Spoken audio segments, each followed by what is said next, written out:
Hello and welcome again to Prashant Muthakrishnan's videos about journaling during uh, these epidemic days. My name is Prashant Thalanayar Muthakrishnan. I'm actually a physician at Albert Einstein College of Medicine, North Central Bronx Hospital, and Jacobi Medical Center. And this is April 2020, and I am trying to spend some time, a few minutes every day, trying to write down things that I've been experiencing during these epidemic days so that I can relate to this and grow uh, with such experiences. So we've so far talked about the analogies between the ICU, the community here in New York City and the globe, and how we compare that to um, the battlefield in a war zone, and how we are trying to understand the analogy between our social life, our professional life, as well as life during such epidemics. Because these are examples that have been given by Mother Nature to exemplify what's going on outside in the world and how we can relate that and apply that to our daily social life and professional life. Okay, so starting off with talking about the defense mechanism, because there are two parts to fighting a battle, which is the defense and the offense, and take it as even a game of basketball or cricket. Offense and defense is very important, and here we'll talk about the defense mechanisms of a team, of a healthcare worker team. And you can apply this to your own personal life and, and relate it to your daily life in your workplace, and use analogies such as, how can I defend myself from conflicts, or how can I defend myself from burnout, or how can I defend myself from stress? So these are all the different possible opponents to us. Because right now, the actual opponent is death, or being very sick from the epidemic, starvation in some of the villages, boredom, lack of jobs, lack of energy, lack of inspiration. So these are all opponents where we have to defend ourselves from. So let's take these examples and try to see if we can apply that to our daily life. And more importantly, right now for the epidemic, so that we get this under control. So some of the examples of the defense mechanisms are simple things: timely food, warm liquids, cleaning hands, protective gears and equipment, keeping a mental hygiene are some of the most important aspects. Knowing when to defend yourself is super important. The timing of defense is very important, and learning when to stand up for your defense is exceptionally important. However, that has to be done in a productive way, using your intellect and not using your emotions, because nobody needs emotions at this time if it is going to not get what you need. Okay, and so let's talk about the defense. Okay, so immunity and mental sanctity of the healthcare soldiers and the civilians. Okay, so I'm not sure if you know, but our gut is the source of our immunity and health. This is very well described in various forms of literature and scriptures. Medical fraternity is also documenting the evidence behind this. So we know that the gut is the source of immunity and health. Serving warm, nourishing food and warm water with herbs, spices if possible, to yourself, fruits, vegetables, very simple to digest food. All these things, when we are feeding this to our gut bacteria every few hours in small bites, and when eaten slowly, swallowed after chewing well with saliva, because these days we don't even chew enough with saliva. We just gulp things fast because we are probably eating on the way, walking around. So these are very simple things. Unfortunately, we have forgotten these things to do because we are trying to multitask. So when we serve these things to our gut bacteria with a calm approach, right, this will strengthen our soldiers and the defense section, because you know how the battlefield is, you know how the ICU is. People don't eat on time. People don't eat sometimes all through their entire day. And this causes burnout. This causes extreme amounts of stress. And it's hard for us to keep track of people who are not doing good on their defense section, because we will get into trouble if the defense is going to be weak. You can imagine somebody who's trying to save patients, who's trying to think what to do for this patient, if they have actually not eaten even a breakfast since morning, because they said they will probably try to get breakfast once they get to the hospital, but then it got so busy that they have never gotten a chance to get back to their nourishment. So these are simple things, but I hope that you guys will understand the importance of this and spread the message when the epidemic, or if and when the epidemic has a role in your own community. So in our hospital, we've had a continuous supply of food for our staff delivered to the break rooms, thanks to the hospital administration and thanks to multiple team members in the ICU in the other floors, because they're taking on this role of trying to make sure somebody is, taking care of themselves or not. And when left alone to the individuals, it is going to be hard for you to strengthen your defense team. So these are very simple points, and I don't want to belabor them, but it can never be overemphasized. Staff have to understand that from our experience that they do not have to finish charting or perform certain forward moves before they find time to strengthen their defense, as long as they understand the balance of benefit risk ratio. Say, compare this to NBA, okay, where you opened LeBron James, for instance, targets the weakest defenders amongst the best defending team. That's how they work, right? For example, the weakest of our healthcare workers, if they are not feeding themselves or if they are burning themselves out, then those guys are not able to join the team anymore because they are back at home, they're burnt out and they're not able to show up to work. So our team is now weaker because we have one less person. So those are important implications. So you may have to really focus on your defense as much as your offense. So our weakest soldiers further weaken the immunity of other defending and offending soldiers by misleading them, because we take examples from others sometimes. Oh, she's not eating or he's not eating, so maybe I'll also eat later and let me finish this so that I can get home sooner. Because certain things have to be done when they have to be done. Okay. So yeah, so this further weakens the immunity of other defending and offending soldiers by misleading them and forcing offensive moves, unnecessary aggressive invasive testing procedures, contacts with patients without having defense mechanism, delaying lunch break for others, and they'll have a burnout.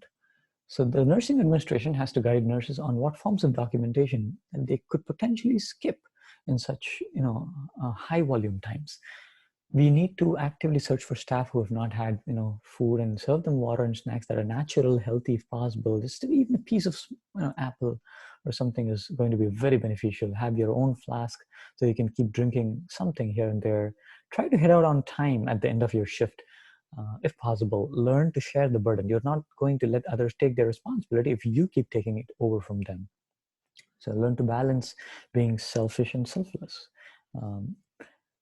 Nurses and doctors should not delay lunchtime until 2 p.m. just because they would like to finish and try to get home. So remember, defense, defense, defense. Please respect the Ayurvedic or your circadian biological clock. If you want to strengthen your defense, we got a 2017 Nobel Prize for multiple researchers from all over the world, probably from the US and other countries, on circadian rhythm, how important it is to the genome and the epigenome. And I would like you to start looking into the epigenetic influence of diseases and see if you understand what they mean. So if we lose our defense section, then we may not have the soldiers to just fight the war till the end. And all that we want to do is just be able to fight the war, be available here intellectually, not just with emotions. When you're hungry and you don't feed yourself frequently, our natural forces of fire, water, earth, space, and air, I'm sure you guys have heard about these, Vata, Pitta, and Kapha, these are out of balance. And so you can refer at your own leisure to the Ayurvedic, Indian, Greek, all these, traditional forms of medicine. And you can read about them. Things like principles of daily routines called dinacharya. These are going to be so useful. Listen, this epidemic has a broad learning curve. The spectrum is huge, from politics to health. The spectrum is huge. So there's a lot to learn here. Multiple different aspects of the epidemic. So when you don't feed the digestive fire called Agni or Agni, the fire becomes abnormal and causes inflammation. This is seen as different diseases, chronic diseases. Migraines, headaches, being hangry, brain fogging, bringing up hair loss, loose or mushy stools that burn, lower immunity, chance of getting infected as the worst case scenario. So hence, protecting our soldiers and other civilians from the virus is now completely in the hands of the defense and the balance of offense strategies on the frontline healthcare, COVID ICU workers and ER docs and EMS paramedics, and all forms of essential workers that are out there in the community right now trying to help the war. The importance of using available personal protective equipment and procuring for future supplies is core to the defense. It is important that you stand up to your administration in a respectful manner, so that it's a very constructive conversation saying that this is what we have as a problem. I have this as a potential solution. These are other possible solutions. I have identified these are the loopholes. What do you think we can do? That would be a good conversation to have, instead of going to your administrator and saying, hey, what's going on? I don't have any PPE. Right? So it's all about how we do this rather than what we actually do.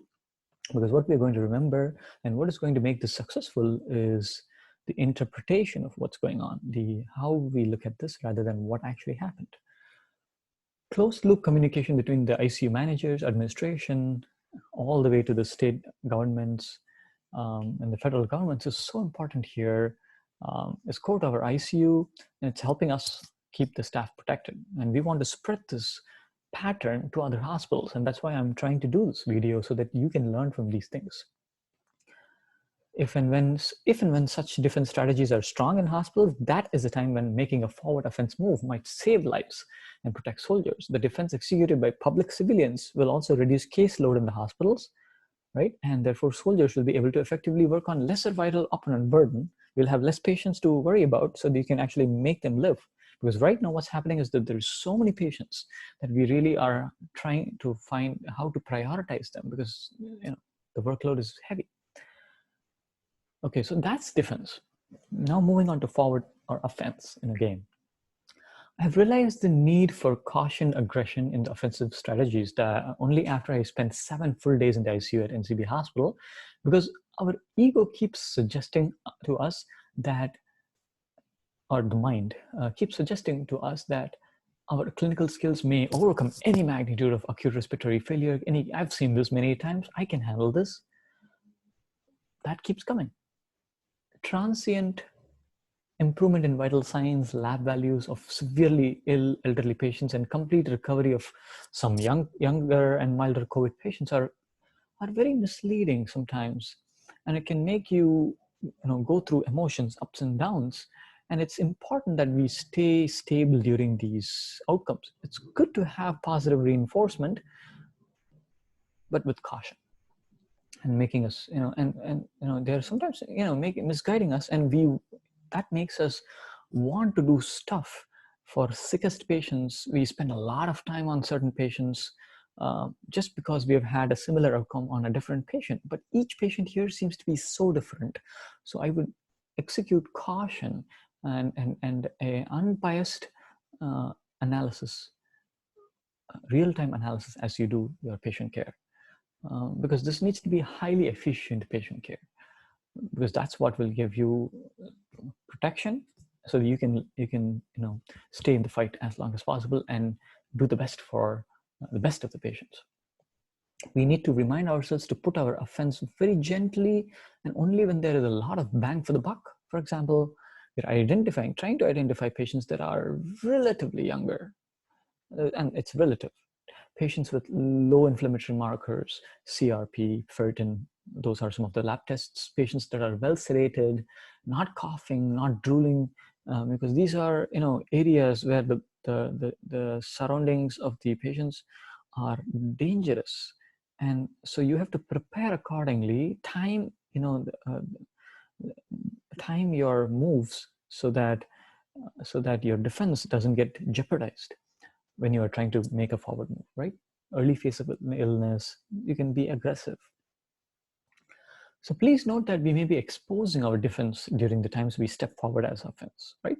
So we need to invite and learn from the Army and our Navy. We have done that. I'm thankful that the Navy is right here in New York City, and it'll be amazing to learn from their experiences in these coming days about strategizing the offense in the coming weeks. And here I would like to refer you to this ADP 390 document from the US Army. It's an excellent resource to review where you can compare this epidemic to the battlefield, plan the offense moves. From my hospital experience, the ways to strengthen the offense. Some of these examples could be things like understanding and spying on the opponent virus through ongoing research. For instance, we are joining the research projects across the country of different trials that are going on, and a couple of us in our department, we are thinking about some newer areas such as gut immunity, gut microbiome studies for inflammatory response, what's happening here in COVID patients. So I'll talk about that soon. And we're trying to see if we can do an IRB and see if we can even do compassionate use treatment with the help of gut microbiome transplants or stool transplants, fecal transplants, just similar to the serum, the plasma that people are using from other people who have already recovered from the disease. Okay, right. So this kind of research is definitely going to be helpful. Learning from past experiences with SARS 2004 and the flu epidemics, controlling the spread of the virus by individual quarantine precautions, right? So those are going to be very, very helpful. Excuse me. Okay, yeah. So understanding and spying on the virus through ongoing research, learning the tactics that the virus is using to escape and try to multiply and get from one person to another. Those are things that we are trying to understand. And just a few slides back, I had mentioned briefly about how there's a chance that even when you use PPEs, which is protective equipment, that there is a chance that you can get infected. And I want to explain what I meant there, which is there are slips that happen when you use these protective equipment, and we tend to ignore them.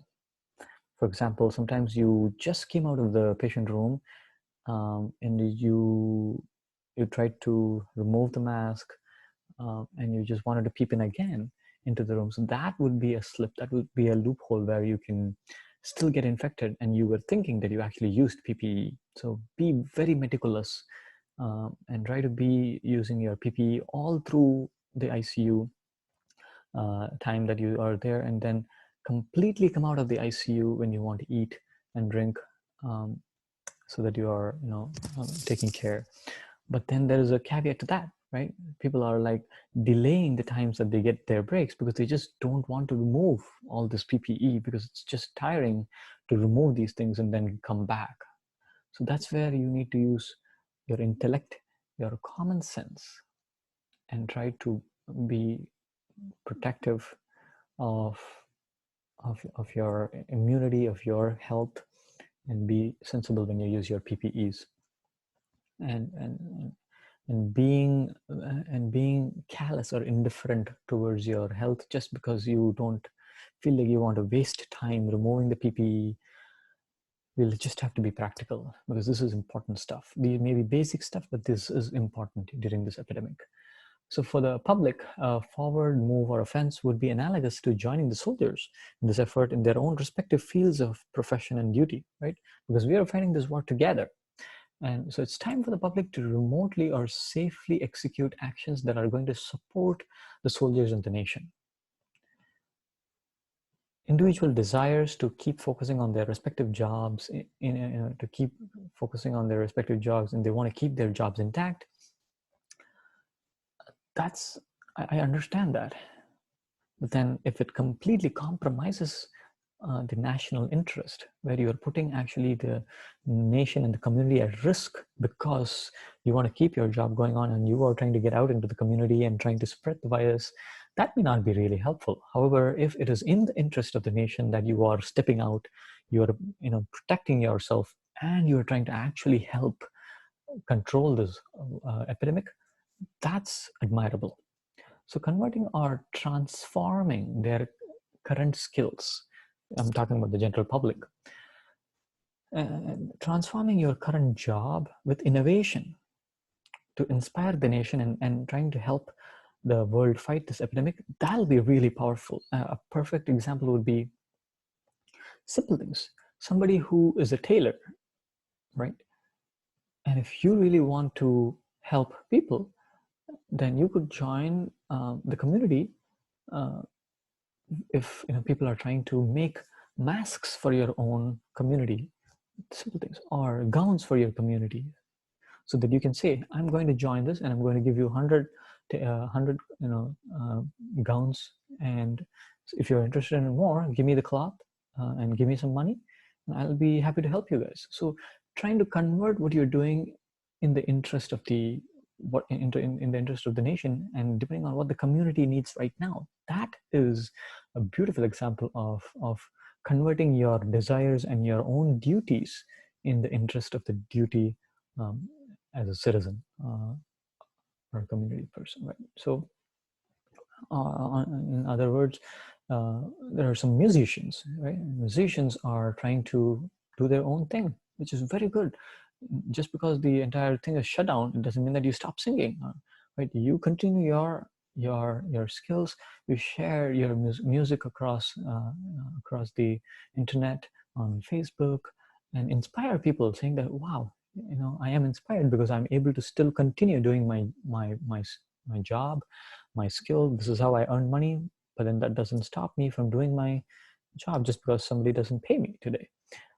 So those are important things, doing things like teaching others new skills that you have, and maybe people will learn, and maybe they can do similar stuff once everything gets better, right? So keeping the public busy in something is going to be super motivating and inspiring, because ultimately it's going to affect their mental health if people are not inspired by you. So holding on to positive interpretations of actions in the community that you see, especially watching the television, make sure you choose what you see. You have the right to choose what you're seeing, what thoughts you're going through, what actions you're working on. Make sure you choose it wisely. Hang on to positive connections, because that is what's going to inspire the country. Positively encouraging and intellectually bringing the community and world together will get us through this challenge. So every man and woman should pause for a second, analyze his thought, word, and deed before it's executed, and ensure that it's coming from IQ and not from EQ at this time. Because anything that comes from EQ usually comes without hesitation and can compromise the outcome of the conversation, right? I see so many videos of reactions of people to things like people walking on the streets without masks, etc. So instead, it has to be a constructive conversation. Maybe you can, instead of telling people, it's always a good idea to say, ask them, what's going on? Do you not have a mask? Can I share a mask with you? I have extra. Those things go a long way in spreading the positive attitude towards the community. This will create harmony of actions starting from home to all the way across continents. So all the leaders will utilize the same secret tool of action in the interest of nation, because you can be an example for your leaders just by what you are doing at home, right?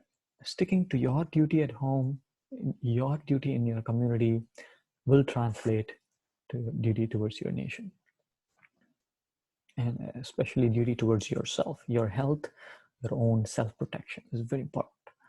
Um, so we will execute our actions in the order of this preference, right? This order of preference: duty towards the globe, duty towards the nation, duty towards home, duty towards self, finally personal desires to satisfy ego. We may lose some civilian patient lives in this war due to the nature of the game and the offense-defense strategies um, going slightly off balance. This virus is a powerful opponent that clones itself exponentially, and the opponent army is massive, right? The virus is all over the world, but then we can still deal with this. We can fight, right? The viral opponent tactfully implants more weapons amongst our civilians, and in the forms of the spread that's happening, and more soldiers can die while trying to saving civilians. And that's where we use the term called reconnaissance.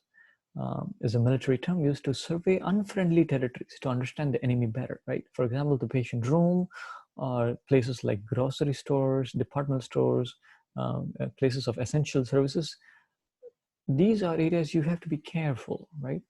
When you go and get some food from the takeout places, those are very, very important places to survey. The patient room, the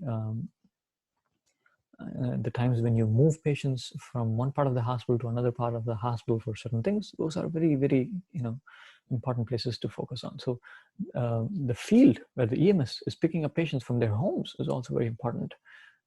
Encounters with patients that are vomiting, coughing, those are places where things can get jeopardized. The unprotected ER, waiting hallways, they're all analogous to unsafe territories, and we have to plan carefully when our soldiers and civilians enter such areas. And early and brief group huddles, discussions with the nurse right ahead, early in the morning, and with the resident physicians taking care of each patient are very powerful. This will go a long way. More communication is going to help, so that number of entries into the patient rooms is minimal. We instructed our nurses and resident physicians to enter a room only after checking with at least one other person. And any aggressive therapy that brings our staff into contact with these COVID patients often may be risk-free for let's see. So yeah, any aggressive therapy that brings our staff into contact with these COVID patients, right? For example, things like proning, all these things that we are doing, if they were not COVID patients, it may not be that problematic, right? For example, where there is no infection, things like trauma cases, pancreatitis cases, aspiration ARDS. These are also people who are very sick, and they have the same kind of problem, ARDS, lung failure and respiratory failure, kidney failure and all those things. In those cases, the nurses or the patient physicians, they don't get infected as much. Whereas here, the viral opponent is so virulent. So that's the problem. And we need to face that. We need to act accordingly so that we can take precautions. In the ICU, and whenever we hear a lot about complaints about PPEs, and number one, yes, complaints are important. Standing up is important, but has to be constructive, and you have to have a plan. Instead of asking a question, it's always better to come up with a plan, already understand what's going on, ask questions in a very respectable manner if possible, in a constructive manner, so that you have a full plan of action before you ask the question to your higher administrator. That's a much better way of asking a question, saying, hey, where is my PPE? So in the and plan ahead of time. Plan ahead of time. That's very important. In the ICU, removing unnecessary Foley catheters, blood vessel catheters, gathering in-channel endotracheal samples to identify bacterial sepsis in the lungs, sputum, samples like mucus phlegm samples, using non-invasive percussion vibration techniques to keep the mucus moving, taking guidelines from medical societies for identifying patients with good prognostic signs, active research into the viral operant to destroy the virus particles. These are all very important strategies. So during this epidemic, our strength really lies in balancing offense and defense. So for instance, the mental health of Chinese healthcare workers was significantly impacted apparently during this epidemic. And this is a major blow to the strength of our frontline offense team, right? So my senior colleagues, we made sure as a team how not to overanalyze consequences of offense moves, irrespective of whether there was a positive or a negative outcome. We don't try to overanalyze and emote that and don't take it personal. Instead, see things as a fact and understand and analyze it very intellectually so that you get a good outcome from this. And instead use caution, minimal quantities of therapies that support these critically ill patients. They just need time, and so that's what we need to do. Be it paralytics that we use for these patients, tube feeds, sedation, proning procedures, invasive procedures. And there is an article from Dr. Gattinoni saying maybe less is more in mechanical ventilation for these patients. So these severely ill COVID patients, they behave extremely unique. That's what we've seen. They have never seen before. Are extremely fragile.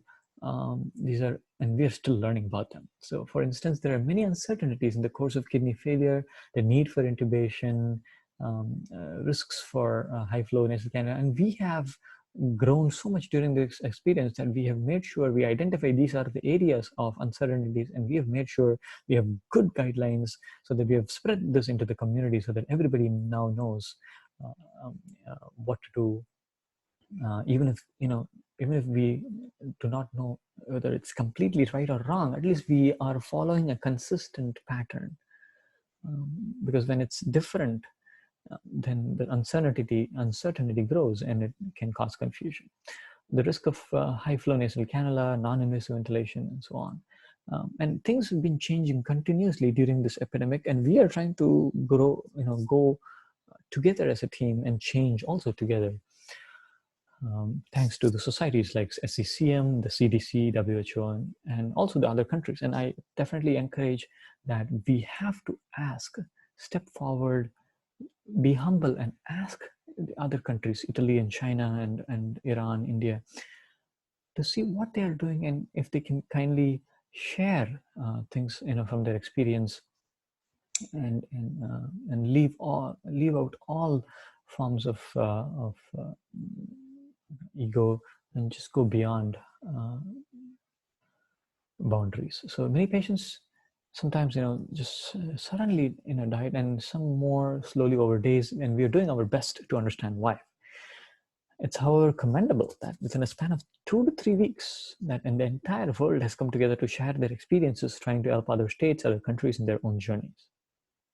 Okay, so these are some of the offense strategies that we've come together with, and so there are some other learning points here, and maybe I'll just finish this. And some of these points below, they may be some of you may not like it and some of you may really like it, but I'm going to just throw it out there, and I think whoever likes it, I'm glad I'm sharing this. And I beg your pardon if you are really not a fan of some of these concepts that I'm going to talk about. I will try to find another area of conversation where I might potentially be on the same page as you. And please feel free to comment below and see if you have any particular suggestions on or feedback. So some of the learning points during this experience is, number one, we began manual proning for the first time in our hospital, actually in more than maybe 10 years in this hospital, because it's been a long time since such a bad pandemic happened. And we usually use the rotating beds that put these patients on their tummy. So what we did was, initially we made sure the defense is strong, right?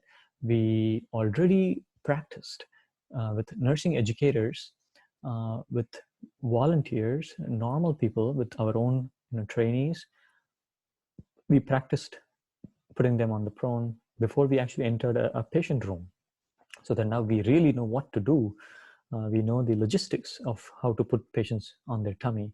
And you guys can, the general public who are seeing this, you can actually Google about proning, prone positioning, and find out what are all the mechanisms of why it helps. Okay, so we brought nursing educators in within 24 hours, and it's amazing to get these people right away.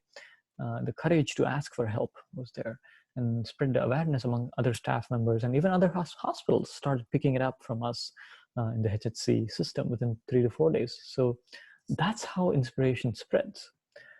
And there are multiple therapeutic events happening, and it's going to be hard to pick and choose which one or two actually help the patient live or die. And the fascinating immune system of our human body is the driver here, and we are mere instruments. We're trying to just see if we can do supportive care while the immune system of our body is actually trying to handle this. It's just that it's sometimes really dysregulated immune system, and that may be part of the disease process itself. So some of these patients have chronic diseases such as diabetes, hypertension, and we keep thinking hypertension and diabetes is something that has nothing to do with immune system. Unfortunately or fortunately, it does. And so these are the risk factors for why an additional insult, when it comes into the body, just pushes it off of the edge. So you guys may think, oh, I'm just having hypertension, I'm taking my medicine, and I just got this covered.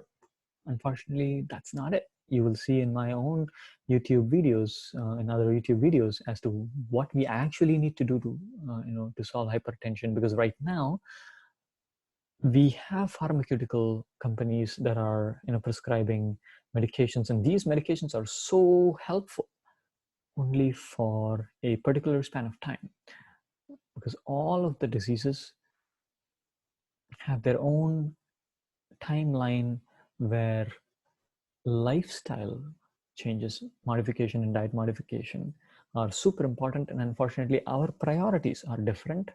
And that is one of the most important reasons as to why these chronic diseases are actually continuing to get worse, although you think that you have controlled your hypertension with your medication. Okay, I'll talk about this in a different video. So casualties are inevitable in war times, but you can control them. This epidemic has strengthened our communication skills with staff and families. Our hearts go out to the families of patients and healthcare soldiers who have lost their lives and who have burnt out here. But still, it's redeemable, and we can get these soldiers back into the battlefield as long as they get the help, the moral support. And we've been trying to call residents who are sick with the coronavirus, making sure they get good nourishment so that we can get them back and do it better next time. Having seen the increasing manpower need, we sought help from our surgery anesthesia colleagues and ACGME residents, forming procedure teams to help simultaneously prone, put dialysis catheters, intubate, manage paralytics, and communicate with family. All these were happening in different rooms simultaneously, and it's amazing how we did this. And we're continuing to do this. So again, we made sure our defense is strong first, right? And we kept reminding our soldiers about food, water, PPE, food, water, PPE. And we are happy to see the New York Navy physicians and nurses to come and join us in the war against COVID. And they're also bringing some equipment with them. And more importantly, very pleased to see so many amazing donations coming out from Brooklyn and other parts of the New York City and other parts of the world, from China, from other countries. It's very, very encouraging. I was also very happy to get such a positive response when some of our residents and nurses had mentioned that maybe we should make it easier to get food supplies here. So we put a small fundraiser on GoFundMe, and we collected pretty quickly about $2,000 or so, and we have spread this to amongst our food services so that we can have continuous supply of nourishment for these people.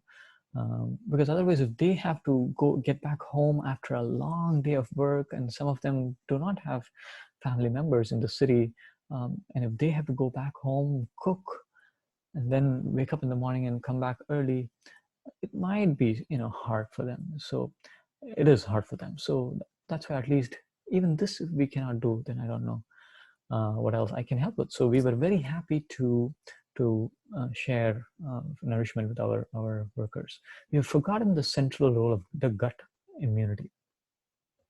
We need to be looking out for clinical trials that look at gut integrity and immunity of the critically ill COVID patients.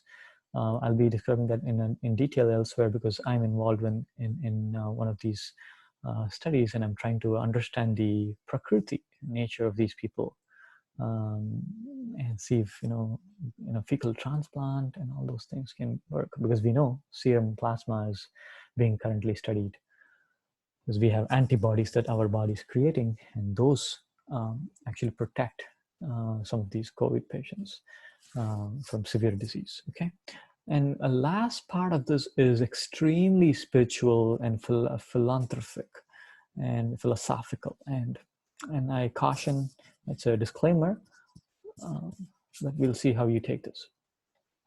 As early as August 2019, it seems like we knew about multiple events of global tension and natural disasters apparently were going to happen around this time, based on the works of a child prodigy called Abhigya from India.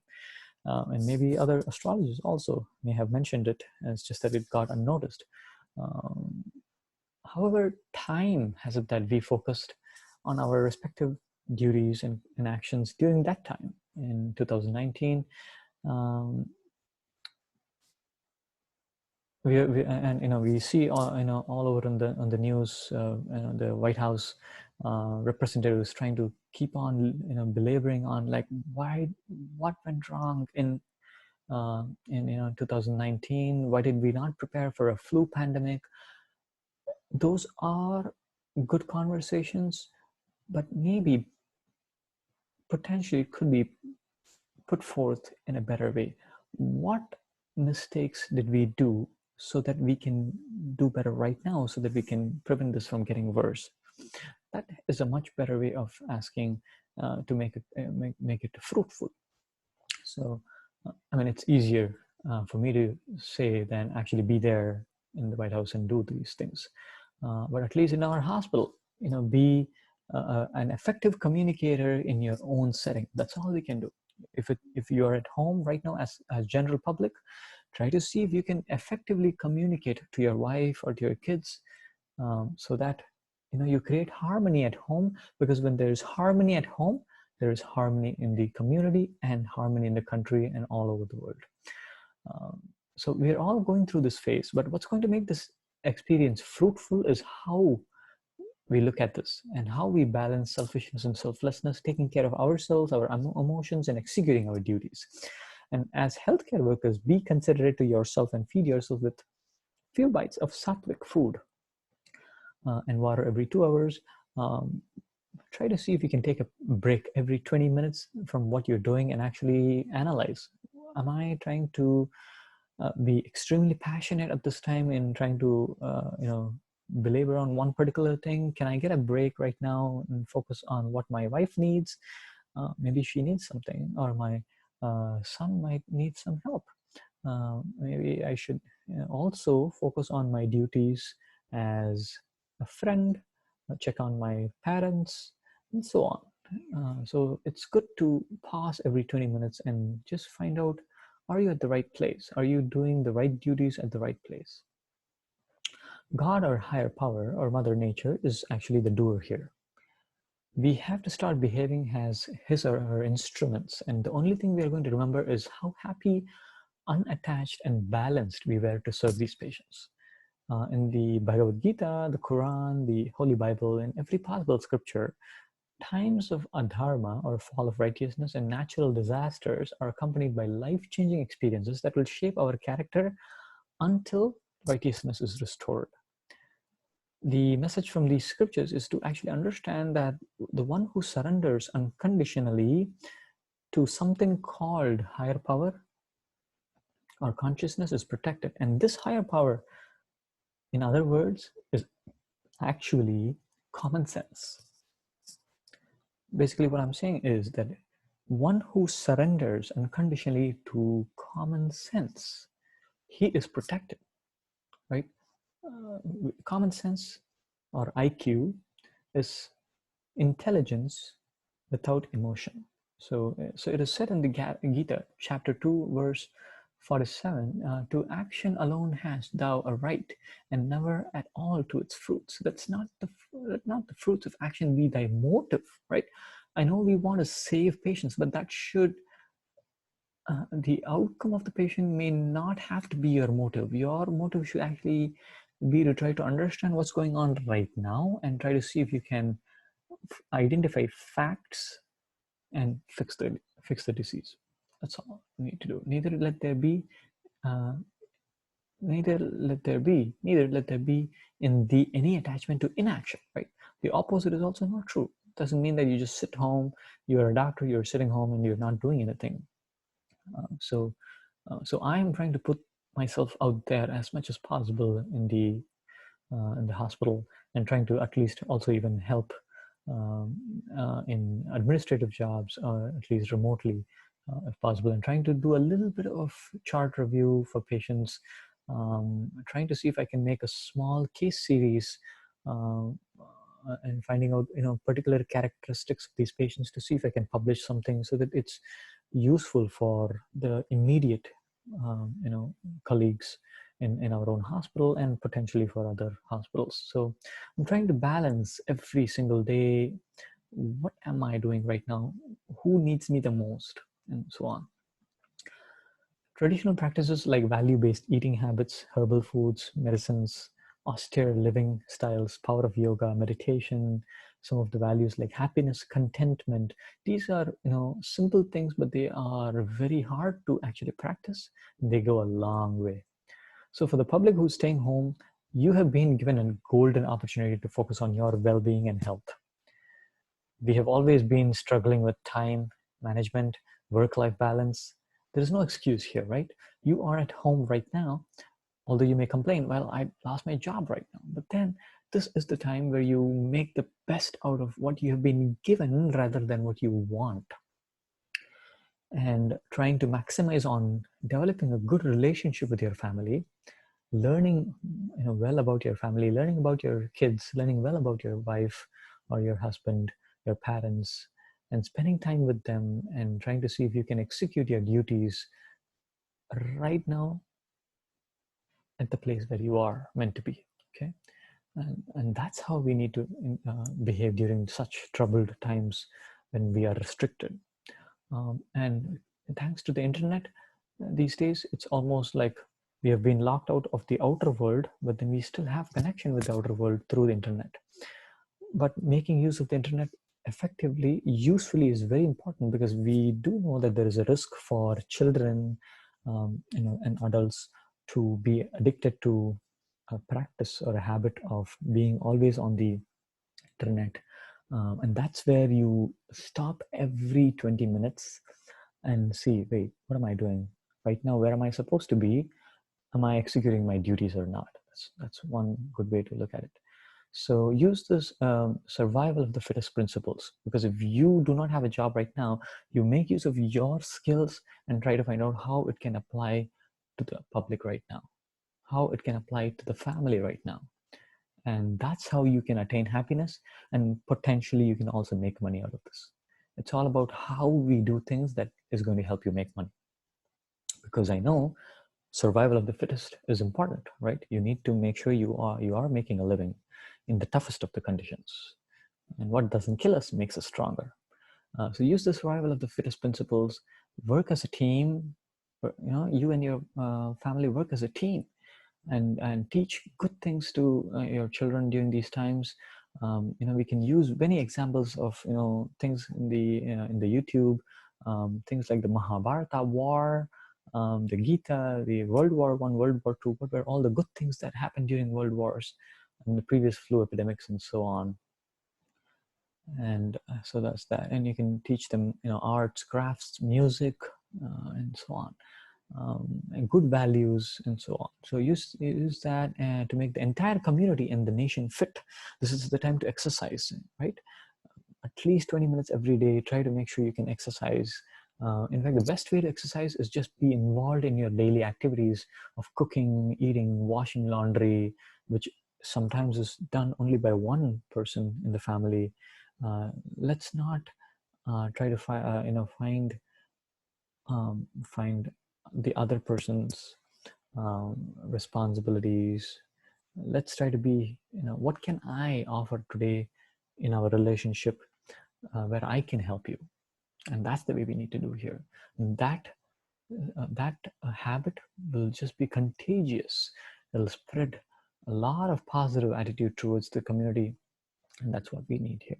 It's time we ask the higher power to help us, right? We've been asking, and this higher power can be considered in any forms, as I mentioned, which could be explained as time or the balance between these qualities.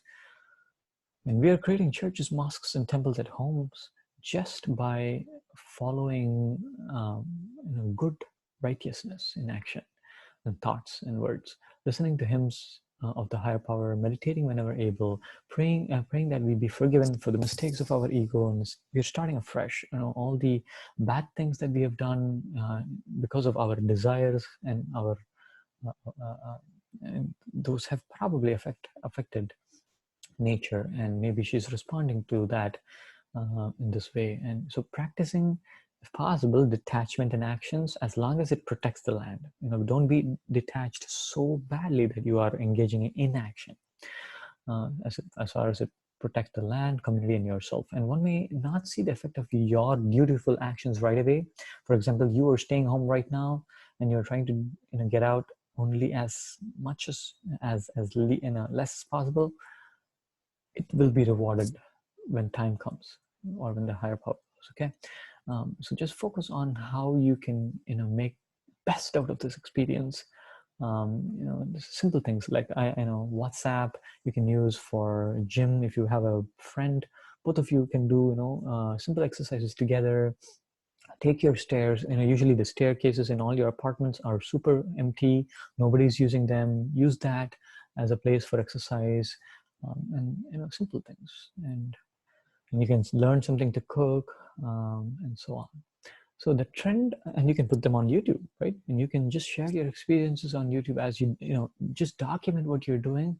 That itself will be amazing. You can spread the inspiration, because right now what we need is inspiration. So the trend of cases, and that's we are seeing right now, may be related to the regular daily public contact that we had in crowded buses and trains back in Jan and February. We underestimated the virus. Well, let's move on. So the protective effect of us being home now may be seen in April and May. And this is going to be immensely helpful. And stay active at home. That's what. And eat the best of the foods. Cook your own food and learn to cook. Pray for world peace. Meditate every day. Wash hands with water. Simple things. Especially when you touch your mucous membranes, definitely make sure you wash hands. And that's why I was hearing from my parents that those days, in other cultures, it was always using things like namaste, trying to keep physical contact as less possible in with the general public. And maybe these were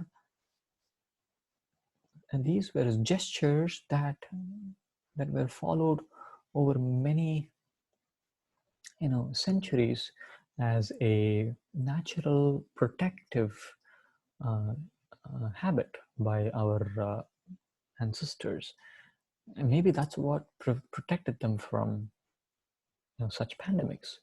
So there's probably reasoning behind every act that our ancestors practiced. So we can take the best out of those and move on.